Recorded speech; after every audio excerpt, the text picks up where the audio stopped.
Welcome back friends. Capital gains में आज हम बात कर रहे हैं इंडेक्सेशन ऑफ कॉस्ट के बारे में।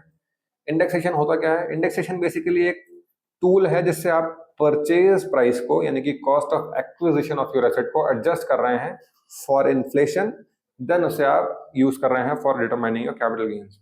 जरूरत क्या है? जब आप किसी एसेट को लॉन्ग टर्म के लिए होल्ड करते हैं, इन्फ्लेशन से उसकी एक्चुअल वैल्यू ऑफ मनी घट जाती है ओवर टाइम। इसलिए जो इन्फ्लेशन बेस्ड गेन्स हैं उनको इन्फ्लेशन से एडजस्ट करके एक्चुअल गेन्स हम निकालेंगे ताकि आपको accurate and more just taxes देने का मौका मिले।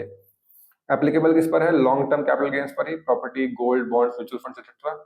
और ये लिस्टेड शेयर्स और इक्विटी म्यूचुअल फंड्स के लिए नहीं है। कॉस्ट ऑफ एक्विजिशन, इसका मतलब होता है ओरिजिनल प्राइस जो आप पे कर रहे हैं किसी एसेट को एक्वायर करते वक्त, चाहे वो कभी भी किया गया हो। इंडेक्सेशन में इसी प्राइस को एडजस्ट किया जाता है यूजिंग द CII यानी कि कॉस्ट इन्फ्लेशन इंडेक्स का यूज करके कॉस्ट ऑफ एक्विजिशन प्राइस को ही इंडेक्स्ड कॉस्ट ऑफ एक्विजिशन बनाया जाता है। इंडेक्स कॉस्ट का फॉर्मूला क्या है? Original cost into CII of sale year divided by CII of purchase year. Example अगर क्विक लें, 2005 में 5 लाख का एसेट खरीदा, 2023 में बेचा, CII है 117 फॉर 2005-6 और 23-24 की है 348।